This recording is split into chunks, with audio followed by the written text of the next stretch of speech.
Beshem Hashem Narasev Natsiliach. Nous poursuivons aujourd'hui notre étude dans les Mishnayot de Pirkei Avot au niveau du troisième chapitre à la hauteur de la Mishnah Dalet, quatrième Mishnah du Pérek, enseigné par Rabbi Hanina ben Chachinai. Rabbi Hanina ben Chachinai dit Ameor Balayla, celui qui est réveillé la nuit, Amhaler Bader Redi, et qui prend le chemin en étant solitaire, Vamfanel Ibo Levatala est celui qui conduit ses intentions pour des futilités. Arezé Mitrev Benacho, il se rend passible de sa propre vie. Que veut dire donc le maître ici, en parlant tout d'abord de Neor Balayla.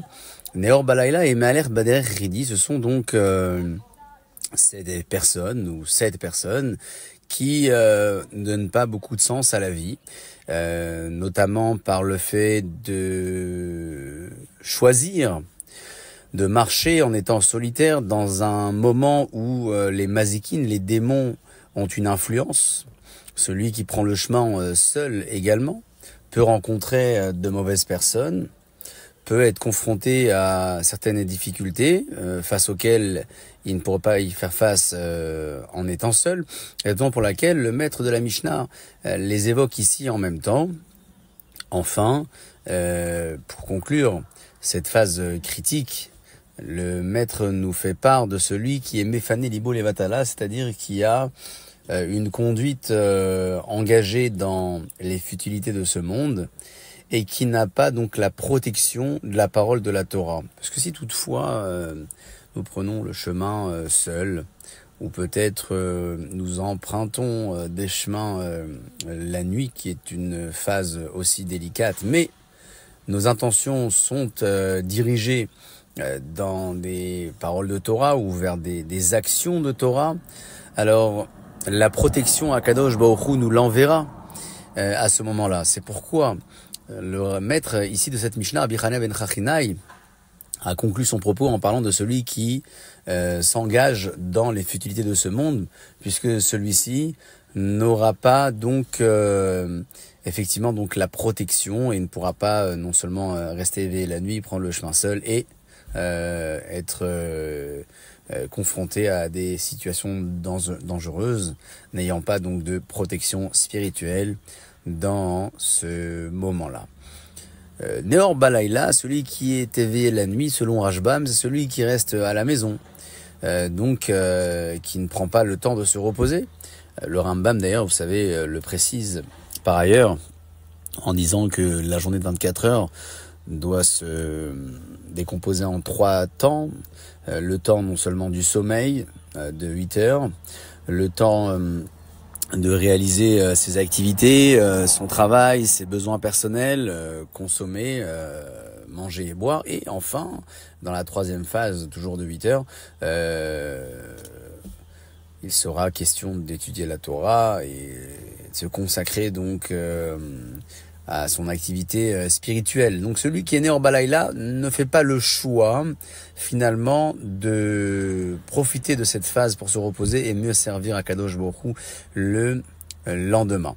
Celui qui prend le chemin seul, c'est celui qui prend le chemin seul même le jour, on ne parle pas forcément de la nuit, comme il a été évoqué précédemment. Rashbam donc suit également ce même raisonnement en rappelant que le point commun de ces deux, c'est que la personne en question est donc solitaire. Solitaire le jour, solitaire la nuit. Il n'y a pas de progression dans la solitude. La progression ne se fait qu'au travers de la fréquentation d'un public, la fréquentation d'un mouvement qui installe même inconsciemment un élan et une volonté parmi tous les membres qui le fréquentent. Rabbi Nechounia ben Akana, à présent, dans la Mishnah, nous enseigne que tout celui qui prend sur lui le joug de la Torah, on le dispense du joug de la royauté et du derech eretz.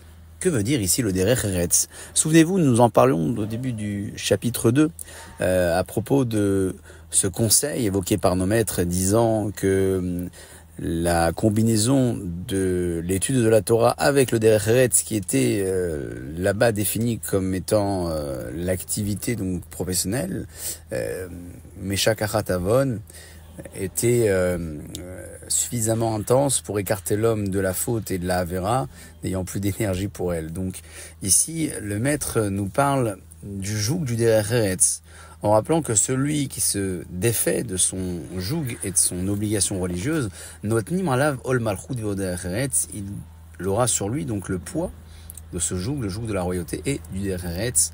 Ici, ce point est évoqué donc par le commentaire du Rabbi Obadiah Barthénora toujours, qui explique que le ol malchut, c'est ce qu'on appelle dans ces termes le massa meler vesarim, tout ce qui touche à la gouvernance du pays, à la royauté, peut-on dire peut-être dans nos termes à l'administration. Il n'aura donc pas besoin de s'y affairer, pas besoin de s'en préoccuper plus que cela. Ce sera donc une activité qui sera réservée à certaines personnes.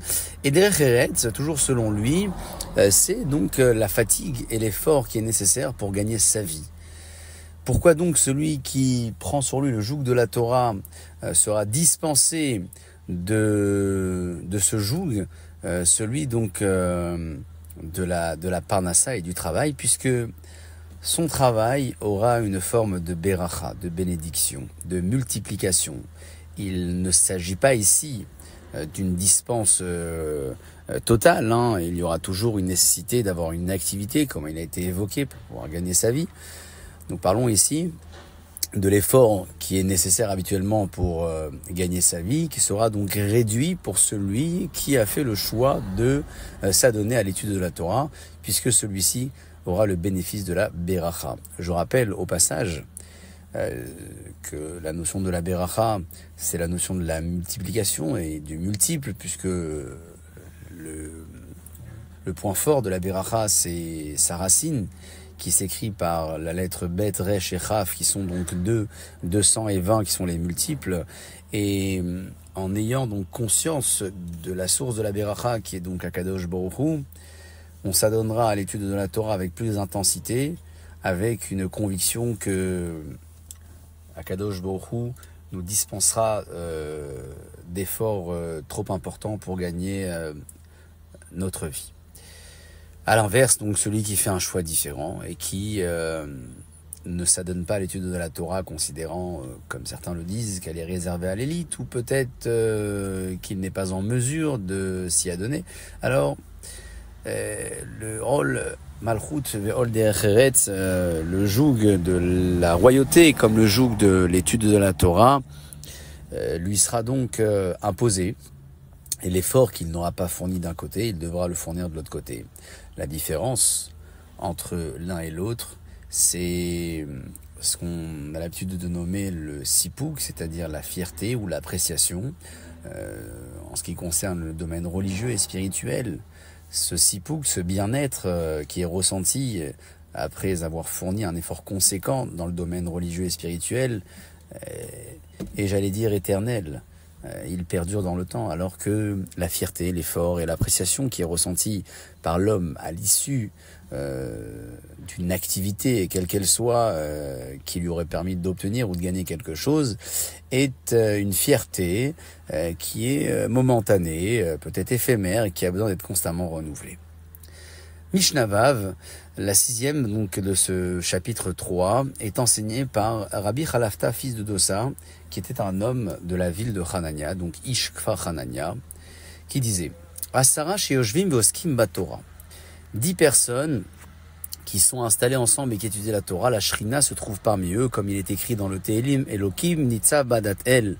Akadosh Baruch Hu se trouve au sein de cette assemblée. Alors d'où sait-on que l'assemblée, c'est un groupe de 10 personnes, puisque au sujet des explorateurs, la Torah disait jusqu'à où iront cette mauvaise assemblée, qui, je le rappelle, à l'origine était composée de 12 personnes, 12 explorateurs, mais 2 d'entre eux, Yeshua et Kalev, n'avaient pas fait le choix de participer à la critique. Donc, lorsque le terme de Eda Hara, cette mauvaise assemblée, avait été dit, il concernait 10 personnes. Donc ici, le roi David écrit Elokim Nitza Badatel, Dieu se trouve parmi donc une assemblée de 10 personnes.